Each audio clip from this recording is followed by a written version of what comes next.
Welcome, ladies and gentlemen, to the Optimistic Curmudgeon. I'm your host, Josh Herring. Today, my guest is Daniel Garner.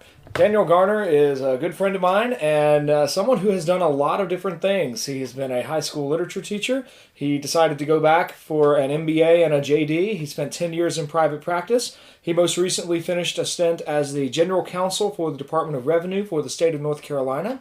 He's also the father of 11 children and one of the most well-read individuals I have the privilege of knowing. Today, Daniel and I are going to be discussing Hannah Arendt's excellent book, The Origins of Totalitarianism. Hannah Arendt was Jewish. She came out of Nazi Germany, and after World War II, she was trying to figure out how did Germany arrive at the point that it was and under the Nazis. She wrote two books that I'm familiar with, at least. There is Eichmann in Jerusalem, and there is the topic of our discussion today, The Origins of Totalitarianism. She was a graduate student of Heidegger. She brings together both studies of history and philosophy and really a piercing intellect to try to answer the really burning questions of her day of how on earth did World War II happen.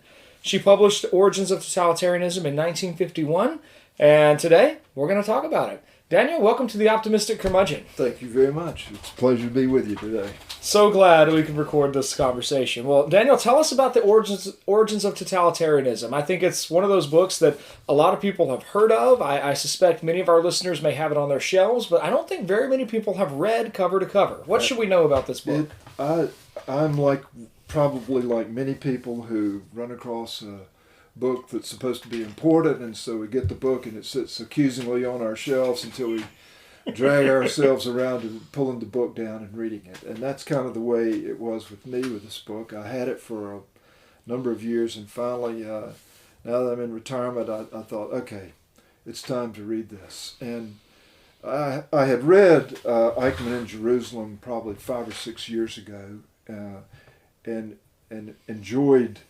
following Hannah Arendt's thinking and her analysis. That was something of a controversial book, but so I thought, okay, I would really like to know what her thoughts were about the origins of totalitarianism. So that's why I pulled it down to read it. The book she's divided into 3 parts. The first part has to do with anti-Semitism. The second part has to do with imperialism. And then the third part has to do with totalitarianism. And the version that I read had a very excellent introduction by Professor Samantha Power from Harvard University. And Professor Power suggests that the book is really mistitled. It's not a sequencing kind of history book. A happened and that caused B, and then the result of that was C. It wasn't that kind of chain of causation at all. It was more like Professor Power suggested that the book should have been called The Originality of Totalitarianism because it was such a break with everything that had gone before in Western culture and the flow of Western history. And so it really was. The totalitarian state really has been a break with what has gone on before. And Hannah Arendt, at one part in the book, draws some distinctions between authoritarian governments, or what I would call merely authoritarian governments, and totalitarian regimes. She says it's not like a dictatorship or a tyranny. It's much more serious and pervasive and destructive of human beings than that. So I was really provoked by this book and found that her thinking was easy enough to follow. It's sometimes difficult, but very, very, very rewarding. I mean, I learned a ton about European history and how broad anti-Semitism was in all the Western European nations. How blameworthy the West was for its behavior during the, during the 18th century and then in the 19th century late 19th century with the imperialistic race for Africa, and just how those things set us up for the totalitarian regimes that came to pass in Nazi Germany and then Bolshevik Russia. That sounds really interesting. I wonder if we can kind of drill down into some specifics there. Does she offer a specific definition of totalitarianism? No, she never does. She never gets around to really defining. Okay, this is what it is. She sketches out some characteristic features. Okay. And some sort of necessary conditions, and the things that characterize a totalitarian regime. It's not like, well, first let me define my terms, and then I'll talk about how we saw this come to play in the 20th century. It's more like, no, this is what the Nazis did, this is what the Bolsheviks did, this is what Stalin did, this is what Khrushchev did. She's thicker and more knowledgeable, since she was from Germany, on what the Nazis did than she is on what the communists in Russia have done. But still, you could read both of them with real profit. One of the things that struck me was how fresh this book is, and how immediate some of her statements and some of her analysis is. Give us some examples of that. Where does she kind of speak into our moment? I mean, there's one quote. It's the penultimate quote in the last sentence in the next to the last chapter in her book. And if I can, I'm trying to remember where I wrote that down. But it's just a to me it was a stunning quote. Here it is. She writes, "Totalitarian solutions may well survive the fall of totalitarian regimes in the form of strong temptations which will come up whenever it seems impossible to alleviate political, social, or economic misery in a manner worthy of man. Totalitarian solutions may well survive the fall of totalitarian regimes in the form of strong temptations which will come up whenever it seems impossible to alleviate political, social, or economic misery in a manner worthy of man." We've got vaccine mandates. We are on the verge of requiring all of the staff at Wake Memorial Hospital to be vaccinated in order to work there. All of the military to be vaccinated in order to be in the military. This is a totalitarian solution. So in that sense, the totalitarian, expand on what she means. Tell us, what does she mean by that idea that there are some solutions that either are or are not worthy of man? Yeah. What's the idea she's teaching out there? Her PhD dissertation was on Augustine's concept of love. So here you have this Jewish woman from Germany. She sees the Reichstag burning in 1933. She was born in 1906, so that makes her, late 20s, when she sees the Reichstag burning in 1933. And from then on, she says, "I felt responsible." And to me, when she says that, it's like, this is like Solzhenitsyn having this burning desire to capture the experiences of all the people that he knew in the Gulag, and then to get out and write about it in order to honor their memory and to tell their stories. And so you get this sense of her responsibility. Not that she struck the matches that burned the Reichstag. It's not that kind of responsibility. But she felt this burning responsibility to tell the story of what has happened, what overcame her home nation, that left her a countryless person. She fled. She and her husband fled the Nazis. She was detained in 1940 and sent to an internment camp, and then she fled the Nazis over to Spain, and then into Portugal. And she and her husband came ashore in New York in May of 1941, speaking very little English, either one of them. Oh my goodness, what an experience that must have been. Oh yeah, I mean, she was in the camp. She was in Paris for a while as a homeless person. Was in a camp in France, an internment, a homeless person. There were just millions of displaced persons that became countryless persons, which is a big theme in her book about how dangerous that is, to deracinate, to cut the roots off of people from their country land. And these people become, in her words, superfluous, and they are very easy to eradicate once they are cut off from their roots and once they become unimportant people or superfluous people in the minds of the governing authorities. And so, you get this passion, and then you begin to realize, well, she feels this way because she knows what it's like. She knows what it's like to be in a camp where your humanity is just pounded out of you. And this is not an emotional book. She's very cool and analytical. But then when you begin to realize, oh, this woman writes of her own knowledge, and she's giving us an analysis that we really need to pay attention to, not just in human sympathy with her own condition and her own experience, but as a warning to us about how you can drift into that. So in that sense, I think the book is moralistic. I mean, I don't know how you could read it without coming away like, this is right and this is wrong.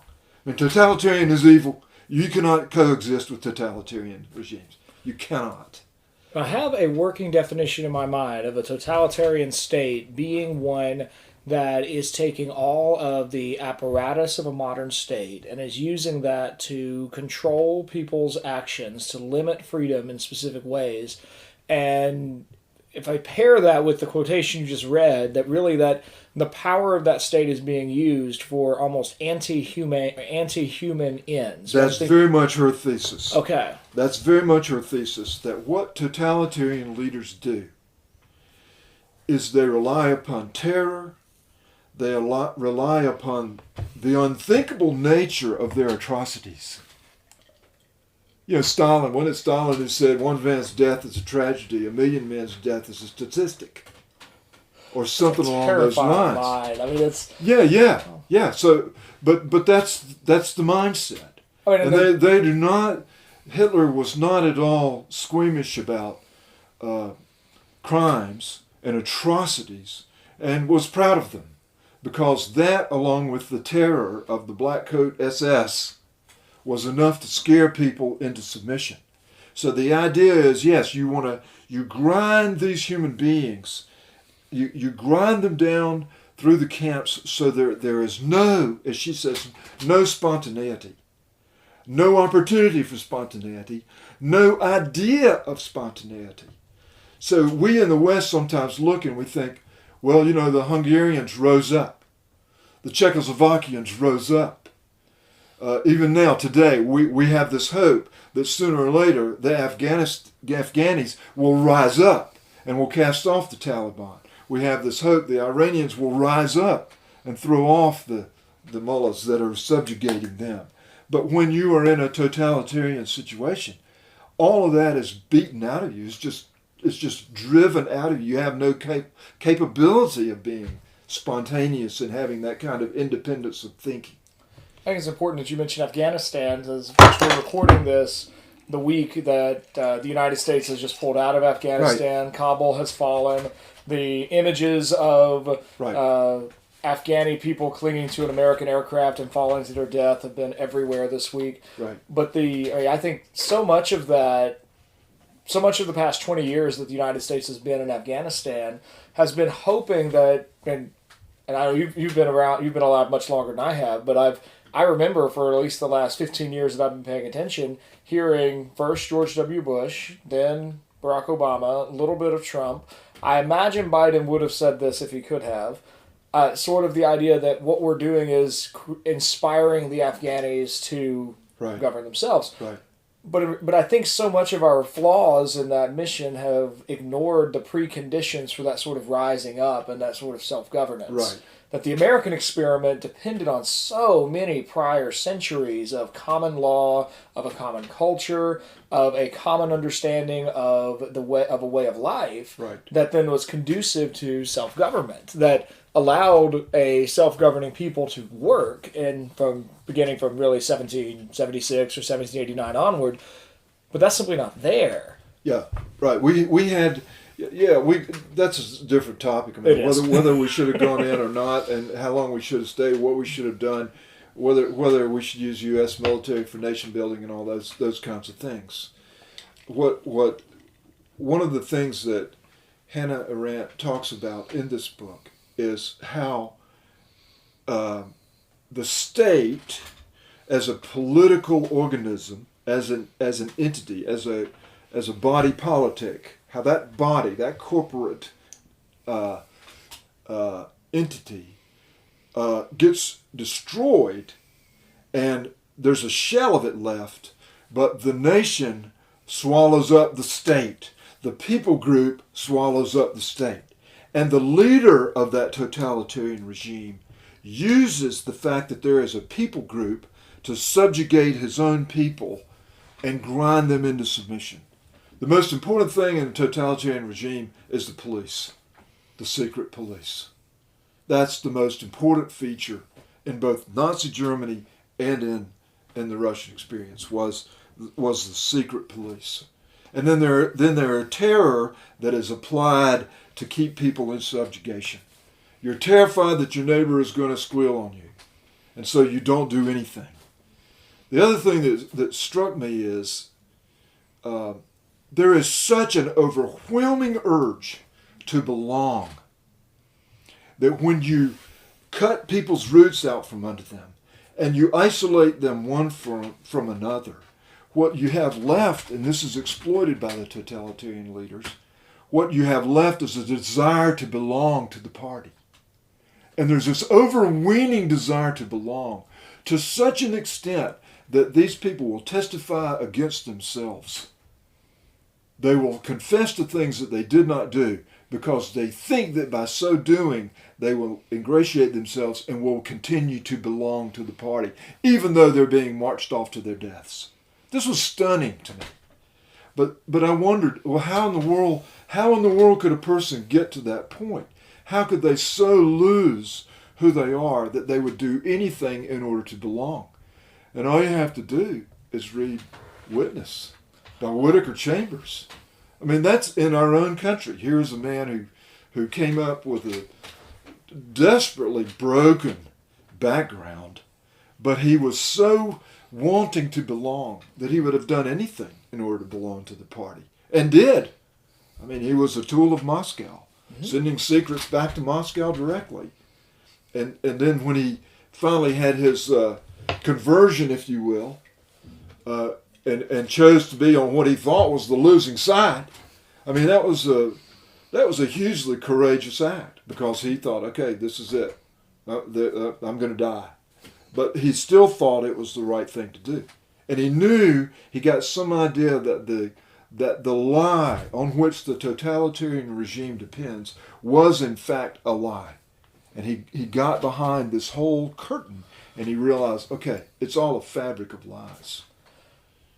Part of what seems really interesting to me is that if I'm piecing this together correctly, then part of what Arendt is describing is a process by which an existing country goes through and identifies an enemy, and then you used a phrase earlier, deracinate, where they kind of isolate and vilify and demonize this one group and rip them out of their context. At the same time, if the nation is swallowing the state, the existent legitimate state authority is sort of subsumed into this rabid nationalism that then fills it and kind of destroys the original natural community that the people of that state have. That's exactly right. And then, it's not that Hitler didn't care about the nation. He cared about the master race. This was a stunning revelation to me. You know, I had sort of had this notion that, yeah, the Germans took a wrong turn. They followed a bad leader. They gave vent to their anti-Semitism, and their big goal was to kill the Jews. Well, Hitler's big goal was to create a master race. He didn't think that the Germans were the master race. He was fully prepared to kill Germans in order to bring to birth the master race. And that's why he went around trying to identify who was Aryan, measuring head shapes, getting eye color. He thought that there were Aryans in the Nordic countries.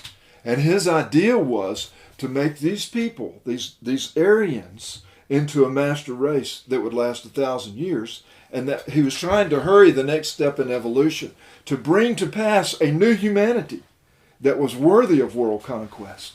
But his notion was world conquest for the sake of this master race. And so even his military advisors were saying, hey, you're killing all of our workers in Poland. This is not good for our military strategy. He didn't care. He cared more about killing Jews. And Hannah Arendt makes this observation, that he was more interested in eliminating Jews and Ukrainians and Poles and all of the underniche, all of the lower class human beings, in order to rid the earth of those people so that the Aryans could breed, very rapidly and bring about a master race. It was just diabolical what he was willing to do in order to do that. I find that so interesting because it's so different than I think the typical way that, at least certainly the typical way I was taught World War II and kind of Germany's movement into Nazi propaganda. I think the typical narrative is sort of one of economic frustration and the economic fault. This is sort of the result of people were so frustrated at their inability to get ahead because of these war reparations that were assessed at the end of World War I, that they were susceptible to this bad ideology. But you're describing, or say Arendt is describing, something much deeper. Oh, yeah. I think as Hitler certainly tapped into a love of Germany from the German people. But if what you're describing is correct, then he's not actually interested in the Germany that has always been there and wanting to be continuous with it. He's wanting to bring about a new Germany that's something that has really never existed before and is much more mythic than historic. Right. And so exactly right. Which this was her, she was there. This was her take on it. This was her view of how the Nazis wanted to do what they wanted to do. She says, this is on page 533 of the book, the Nazis did not think that the Germans were a master race to whom the world belonged, but that they should be led by a master race, as should all other nations, and that this race was only on the point of being born. Not the Germans were the dawn of the master race, but the SS. Hitler did not give up hope. Even at the end of the war, he did not give up hope until the SS turned on him. And then he thought, okay, it's all over. But up until then, he still had hope that the SS would spawn this master race. The Germanic world empire, as Himmler said, or the Aryan world empire, as Hitler would have put it, was in any event still centuries off. This guy had given himself to an ideological lie that this was the master race and that he was going to usher it in. He was going to bring into pass this master race to accelerate the next stage in man's evolution. That was his notion. Now, it wasn't just about ruthlessness or tyranny or gimme, gimme, gimme. It was non-utilitarian. His decisions were non-utilitarian. And of course this drove the German, military guys who were smart and who were capable, just drove them up a wall, because he was using trains that should have been used for troop transports and moving men and material for the war effort. He was using them to kill Jews. That was one of the stunning things to me, that totalitarians are so given to the ideological lie that they have created and that they have fabricated, that they don't care about utilitarian things. And this is why in the West, we just find these things unthinkable. And so the totalitarians have their way with us, because we cannot bring ourselves to imagine the type of atrocities that they are willing to perpetrate against their own people. We just think, no, this couldn't possibly be. When Hannah Arendt and her husband were in New York, in May of 1941 now, they started getting wind of what Hitler was doing with the death camps fairly early on. Even they couldn't bring themselves to believe it until like mid-1943, that the death camps were really what was going on. And then they were faced with irrefutable evidence, and they realized, okay, this is what it's really about. I was stunned. I just was stunned. And when we stop and think about, okay, Nazi Germany Adolf Hitler, this was not just a one of a kind. This was not just a Western aberration. The Soviets have done the same thing. And there are other totalitarian regimes that are doing the same thing. What the Chinese are doing to the Uyghurs in China is a page right out of Hitler. I was thinking the same thing. I was thinking of the Uyghurs as you were describing that, because I mean, certainly there was various newspapers have given a couple accounts. I read one account from a man who was not himself a Uyghur, but he was caught. I want to say he was Mongolian, but he was caught up in a sweep of Uyghurs, and he spent 6 months in one of their camps before he escaped. And he describes very similarly to what you were describing in terms of like a systematic attempt to break down any opposition to the Chinese Communist Party or the Chinese government. And Yes. there have been other accounts of... It is a dehumanizing process. Yeah. And this is why in the West, when, the Russians from one side, the Russians tankers busted in through Auschwitz, and we, coming from the other side, began to liberate these death camps, people were just stunned. They were incapable of making any kind of decision. Some of those people, of course, never attained any kind of mental health at all. I mean, Viktor Frankl, you read some of his writings and you realize some of these people were just not able to reattain their humanity. Oh, And so there's this kind of, she says, camps are essential. This kind of herding people together, isolating them, atomizing human beings, breaking them apart one from the other, and subjugating them and breaking them down so that she says no spontaneity is left, no possibility of spontaneity. which is another way of breaking down the natural human communities that already exist. Exactly. I mean, this reminds me, years ago I taught Elie Wiesel's novella Night. Yes. And he goes through and just painstakingly, incredibly well written, but oh my goodness, it's just so sorrowful. Yes. Painstaking detail about the breaking apart of families, the intentional separation of men and women in different areas, and then the way that food supply would be kept extremely limited. And here's one scene that stuck in my mind 7 years later since I taught it, where he describes Wiesel's, I forget if he's the primary character or if he has a protagonist in the novel, but there's the protagonist and his father are both in this train car, and the guards throw in one loaf of bread for a train car of 20 to 30 men who've not eaten in days. And Wiesel just describes the utter animality. Yes. And the fact that everyone's ready to kill their neighbor to get this scrap of bread. And like he describes, he and his father for a moment almost forget that they are father and son. He's just an opponent for the bread.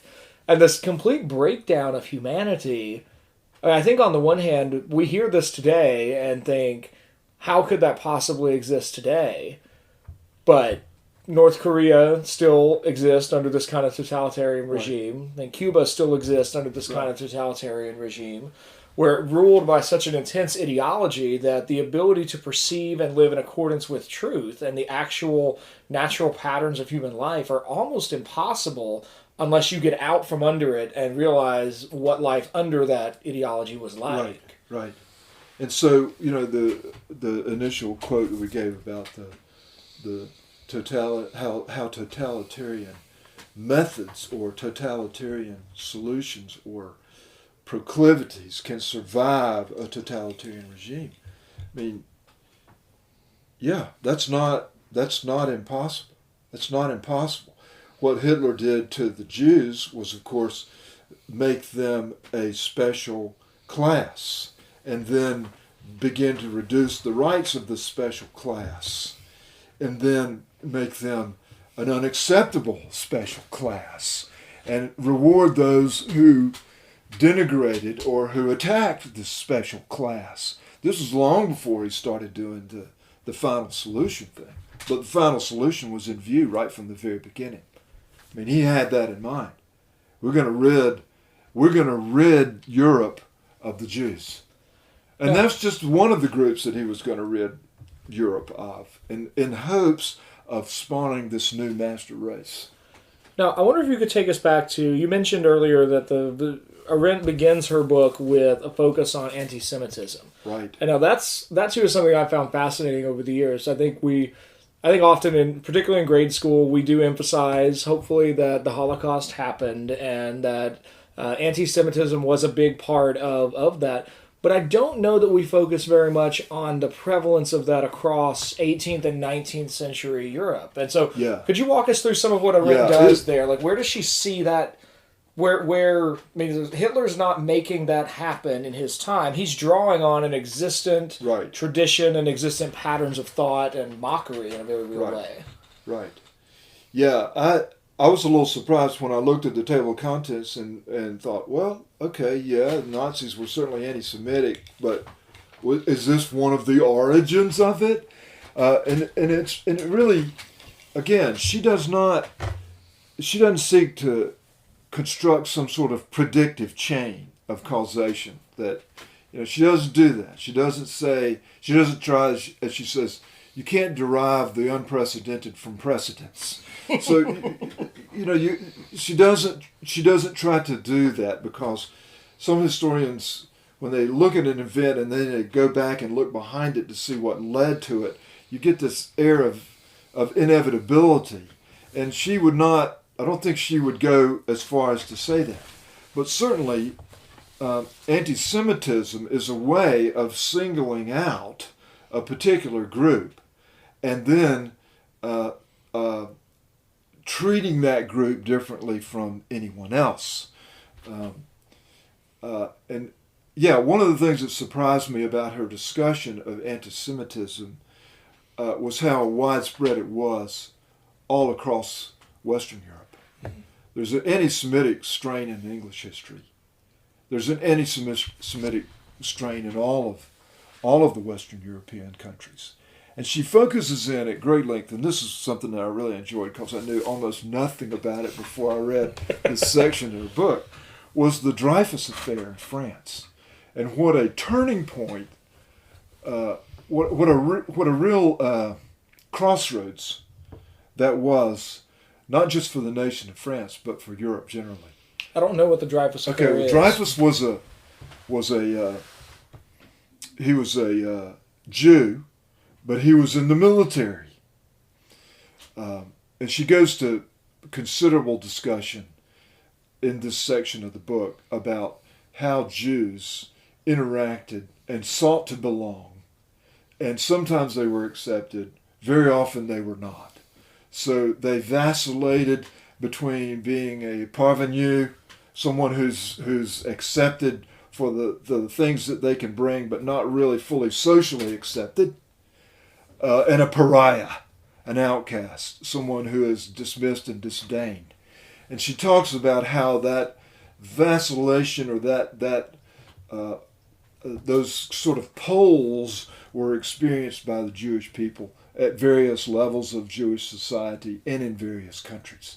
So it's really that in itself is worth the read. It's just, even if you just didn't get past the first section. But getting back to Dreyfus, okay, so you have this Jewish guy on the French general staff in the military. The military in France at the time was overwhelmingly Catholic. And there's ambition. And the police, the internal intelligence community, was controlled by the military in France at the time. So because of this ambition and because of the latent anti-Semitism, I guess, of some people, one of Dreyfus' fellow officers accused him falsely of spying for Germany. Okay, and turned up documents that were supposedly in his handwriting where he was giving over secrets to the Germans. Okay. Tried and convicted, and then people and sentenced to Devil's Island. Okay, you don't come back from there. Okay, so off he goes to Devil's Island, and then people start looking at this thinking, wait a second, not sure this was right. That he appealed, of course, and they started looking at it again, and some people realized, no, this guy was railroaded. He was set up. And then the falsity of the accusation came out. But that wasn't enough to turn the tide, because by then people had already become convinced that this little weasel Jew really did sell out our nation. And so it became a moment of truth for France as to whether are we a nation of laws or not. Are we going to give this guy a fair trial or not? Well, he's a Jew. Well, it doesn't matter, does it? And so there was a big division in French society and in the military as to what we should do with this case. And other European nations were watching. England was watching. Other nations were watching to see how France is going to deal with this. And they never dealt with it properly. So they brought him back, but they didn't vindicate him. They didn't give him another trial, and it just tore France apart. And it began a civil conflict within French society as to what should be done with Dreyfus. What should be done with Dreyfus? And there were groups that supported him, and that groups were antagonistic against him. Okay. So it's really, I don't know, but I imagine it may have felt in France somewhat like the summer after George Floyd was killed felt here. You know, you have this sort of division of this event, and it's like, it's just a polarizing event. People aren't thinking anymore. They're really not relying upon the legal structures that we have had confidence in for years and years and years. Instead, they are taken to the streets. And there were riots in Paris, kill the Jews, as a result of this in the 1890s. So to think, oh no, the Germans just kind of stepped off the track and gave vent to their anti-Semitism, and that's what explains Nazi Germany. No. There was anti-Semitism that was rife throughout Europe. And that to me was shocking. So her whole section about, okay, this sets this up. She says that the Dreyfus affair was a dress rehearsal for the final solution. Oh, interesting. What a fascinating thing to be able to look back at that after knowing this is where Nazi Germany is going to take this, but then look at like just even, because that would only have been 50 years earlier. Yeah. So 2 generations earlier, right. What would, and to even see that, I mean, because one of the difficulties in that kind of division is that you do have half the population is on this side, right. Which means that's a favorable opinion for a lot of people to be able to just throw the book at this guy, even if it's unjust. Right. So you can see how, okay, if there's that kind of seedbed or potting soil across Europe, you can see how it does us no good to pull up our garments of self-righteousness and say the Germans were just weird and they just screwed up, and there's something in the German mindset that gave them the proclivity to do that. No. It's not that way at all. It's more like this kind of willingness to throw a class of people under the bus was a lot more widespread than just in Germany. I was shocked by that. That is so. This book obviously is in no way a in praise of the West, but it certainly sounds like it's a helpful diagnostic for something. Oh yeah, she obviously came here. Yeah. She published this book in the United States the same year she became an American citizen, 1951. And then it was published in German in 1955. So yeah, I mean, she was a thinker in the West who loved the West, who valued Western civilization. And part of the reason why some people look at the book and say, well, it's not very well edited. There are some things that are repeated in there. She came back and wrote the last chapter differently in the second edition. So there were some things that she didn't back off of what she had said at all, but she had more opportunity to reflect. But part of the reason for rushing it in print was because she saw what was happening in the late 40s and early 50s in post-war Europe, and saw that the Soviets were pushing forward this Iron Curtain. She saw that and wanted to warn the West against it and try to awaken the West to the horrors of a totalitarian regime. Yes, you defeated Nazism, but that's not the only enemy out there. And you better wake up and realize how these things come to pass and take measures to stand against it. she seems to me to kind of fit pretty well with two other authors. I think in 1948, Richard Weaver published his book that I think the title is much more famous than the actual book itself. The Ideas Have Consequences, Right. which incidentally, Weaver hated the title. His publisher was convinced the title would sell. So, Yeah.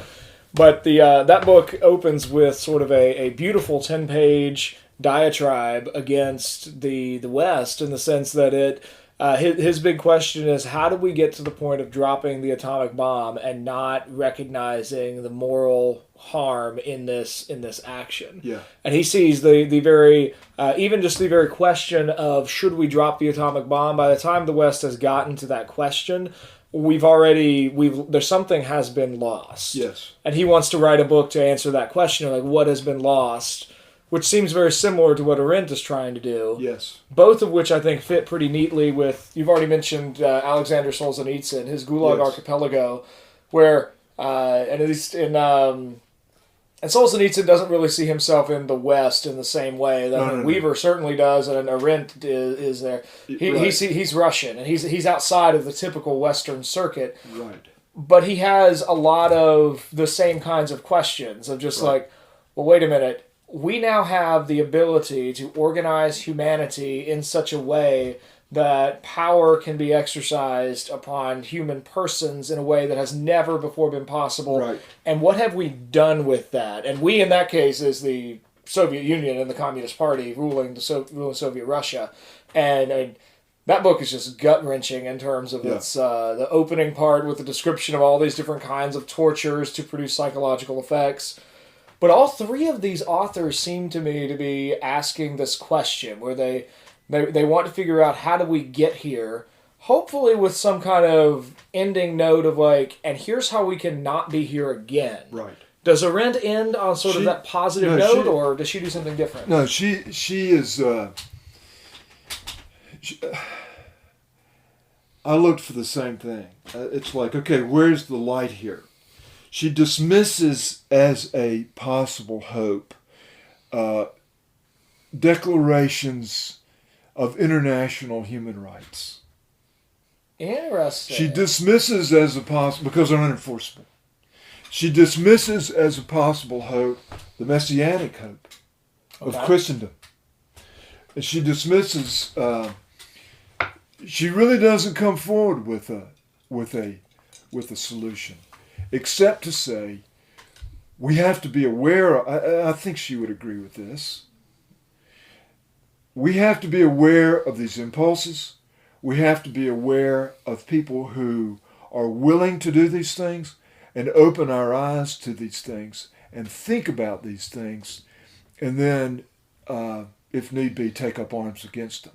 We have to have the courage to do that. And one of the things that I thought about as I was searching kind of at the end for, okay, so what then? How should we then live? One of the things that occurred to me is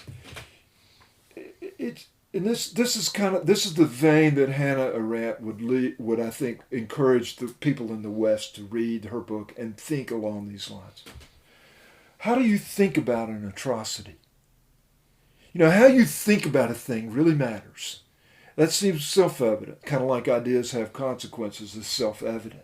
But how you think about a thing really, really matters. It determines so much about what course of action you take, but it also colors you.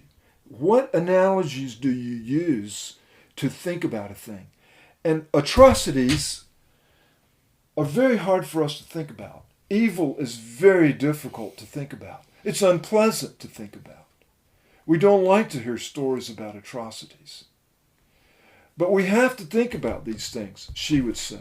I think she would say, you have to confront the atrocity and look behind it and look beyond it and then take action against it. You cannot just merely react emotionally, and you cannot turn your eyes aside and not look, because as she said, watching the burning of the Reichstag, I felt responsible. I felt responsible to take some action or to be some kind of person. And Solzhenitsyn picks up on the same notion. I mean, the evening before he was exiled from Russia in 1974, he promulgated to his fellow dissident professors an essay, Live Not by Lies. And he said, look, we can't stop the tanks. We can't get up there and overthrow the government, but we can decline to live by lies. We can choose to speak the truth. We can choose not to endorse the lie. And when you read that essay, that would be a challenging essay even for me as an American to live out the truth of that essay. And so I read that essay very, very seriously, and I think about it and realize, okay, that's what a Hannah Arendt or a Solzhenitsyn would ask of us in the West. Don't live by lies. Look at what is actually there. See it. And thank God for the goodness that you do have. Enjoy the goodness that you do have. But then have mercy on those who have not. And do what you can to stop their suffering. That's the essay, Live Not by Lies. And you're right. I think you're right to connect Hannah Arendt and Solzhenitsyn and other similar kind of voices. I mean, I think it was a major question at the end of the 20th century. I mean, that generation lived through those atrocities, and I think there were certainly not all, but there were many intellectuals who were trying to do that very thing, and they wanted to squarely face that. Yes. And I hear in that question or that statement, to live not by lies, I mean, that's the very cry of Socratic philosophy across the centuries. Right. It's part of why, still to this day, the vast majority of people's experience with philosophy starts with reading Plato and hearing Socrates say, but is it really? Is that really what that word means? And really if maybe this may be vastly oversimplifying Arendt's argument, but it seems to me that Arendt is unwilling to, she doesn't really bring us to a conclusion. Right. She does leave us with this recognition that, okay, what happened in Nazi Germany, what happens in a totalitarian regime is not nearly as simple as I thought it was. Right. And now that I realize it's not that simple, that realization obligates me to live in accordance with that realization. Right. And Heidegger has a great essay about truth where he talks about truth as the thing which lays before in a very convoluted Heideggerian way. But he talks about the idea that he thinks the etymology of truth started with people bringing their grain in, and they would lay the grain before the village. And that the truth of the grain was right there before you. Once you see it there, its reality impresses itself upon you, and you have to live that way. Right. And I think that's part of where, I mean, I think certainly Arendt and other kind of philosophically astute intellectuals of the 20th century, they don't have answers, but they refuse to let us ignore the questions that are burning and require us to face them. That's exactly right. So she would I think she would still ring the alarm bell and try to awaken the West. And as I said in that quote, part of living not by lies is to determine that you will not invoke a totalitarian solution. You will not allow yourself to become a part of a totalitarian solution. You will see other human beings as human beings with value and worth and significance and dignity because they're made in God's image. Okay? And you will bring yourself back to that point always, and not allow yourself to just be swept along by the crowd that's on its way to its doom. Instead you'll say, no, that's not true. I mean, that's how Romania fell. So many people in the streets were saying, that's not true. Well,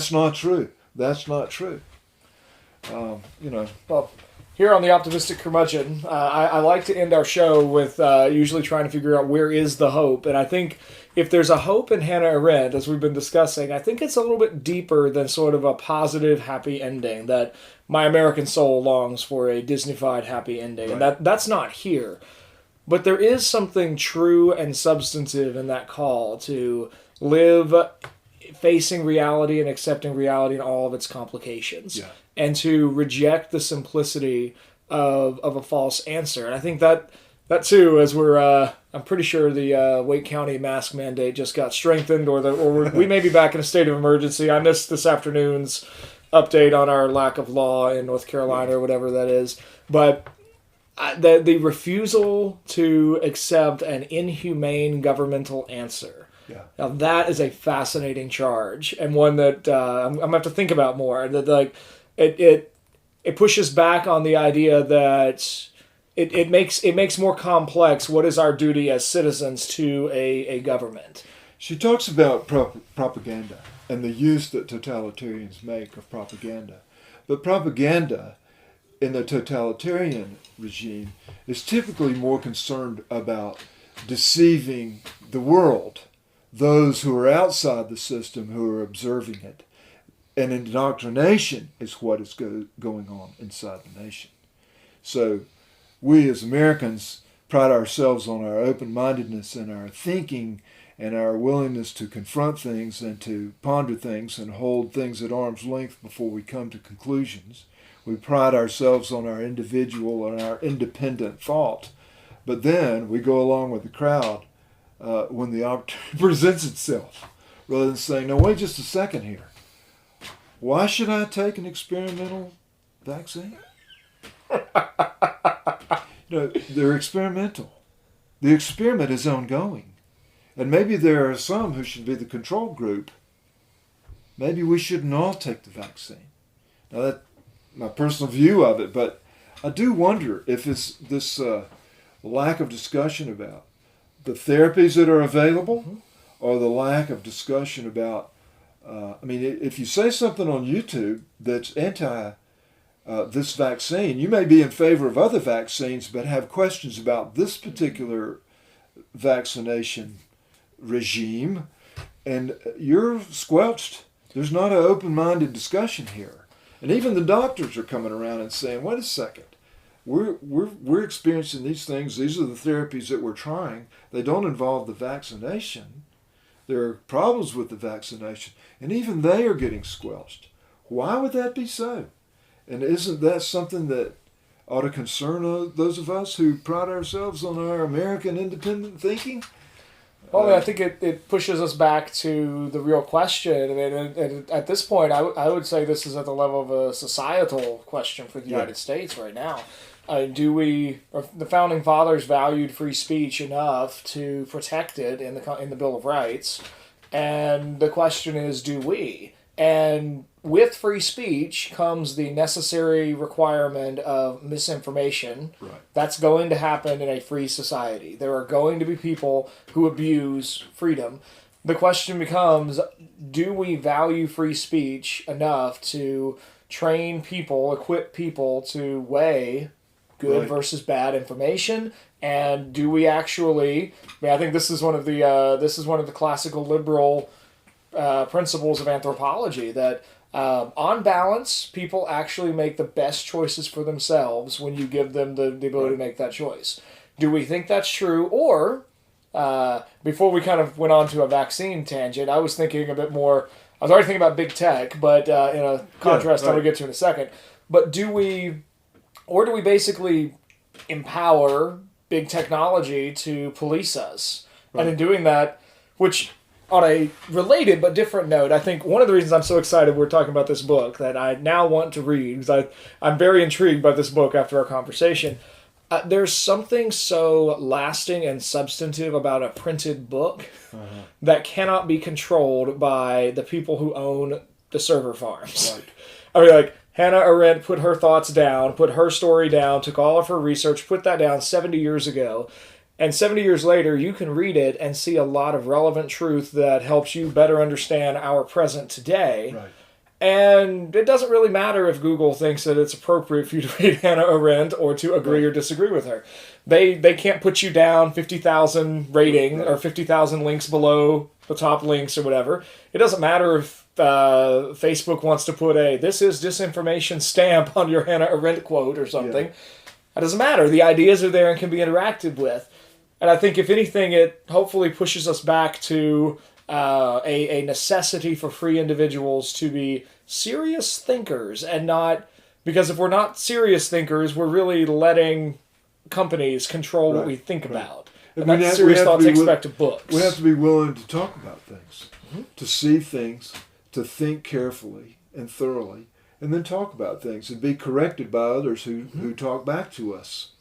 I mean, that's how you get corrected. And I hope that I've said something wrong here, that some people who listen to this thing will send you an email or something. If they're still listening, they should flame us and send it to all of their friends. That's what they should do if they're irritated about you saying that the vaccine is not great, or me saying that Google hates conservatives. Yeah, but the First Amendment, it's come under question. I mean, it's actually being debated. It's come under question as to whether or not we should not maintain and defend the First Amendment, or whether we should modify it somehow.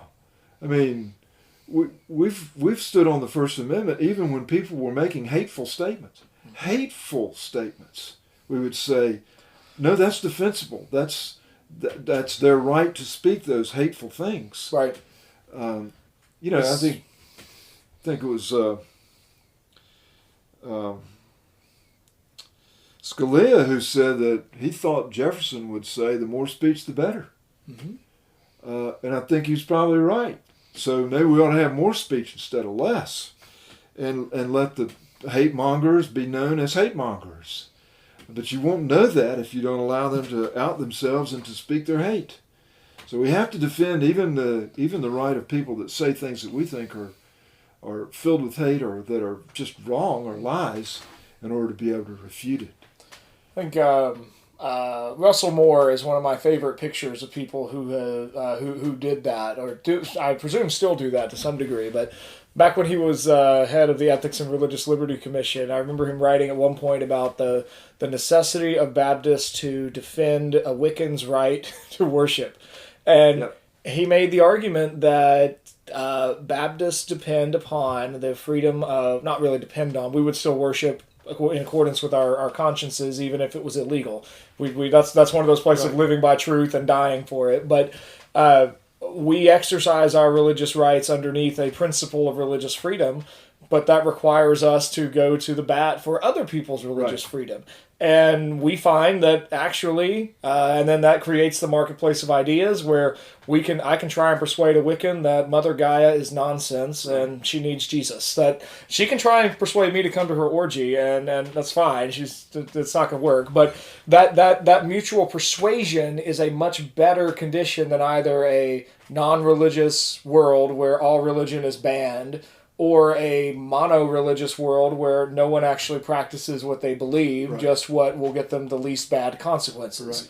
Right. Like I think the same analogy I think holds for speech. Now, as we're wrapping up, I love conversations that like range all over the place. And we're sitting in your library with so many great books about all kinds of topics. A ranging discussion seems to me an excellent one. I hope people will read this book. I really do. I think this would be. I found it fascinating and enjoyable. It's very long. It's 600 pages or something, but it's a big book. But these three sections break out, and you can read these things with profit, even though, as you said, this book is 70 years old. I just hope people will read it and will think about some of the things that this very courageous and careful thinker put down for us. In an effort to warn the West, I can take her intention. I think she succeeded admirably in her intention to warn us, if we'll read it and take some heed. I think that's probably our best closing note. Daniel, thank you so much for joining me today for an episode of The Optimistic Curmudgeon. This has been a delightful conversation. Thank you, Josh. Thank you very much. And listeners, thank you for joining us here on The Optimistic Curmudgeon. If you've enjoyed what you've heard today, please do share this with your friends and family. Do go on to whatever platform you listen to podcasts on. Leave us a 5-star review. You can find all of our social media links on optimisticcurmudgeon.org, or you could always drop us an email at optimisticcurmudgeon2021@gmail.com. And until next time, seek the good, love the true, and pursue the beautiful. You've been listening to another conversation on The Optimistic Curmudgeon. If you like what you've heard today, please leave us a 5-star review on your favorite podcasting platform. If you want to get in touch with us, you can email us at optimisticcurmudgeon2021@gmail.com. You can find us on all major social media sites. I'll list 3. We're on Twitter at OptimisticC3, on Instagram at OptimisticCurmudgeon2021, and Facebook at facebook.com/the-optimistic-curmudgeon. You can find our show notes, guest bios, and all episodes stored on our website, optimisticcurmudgeon.org. Until next time, seek the good, love the true, and pursue the beautiful.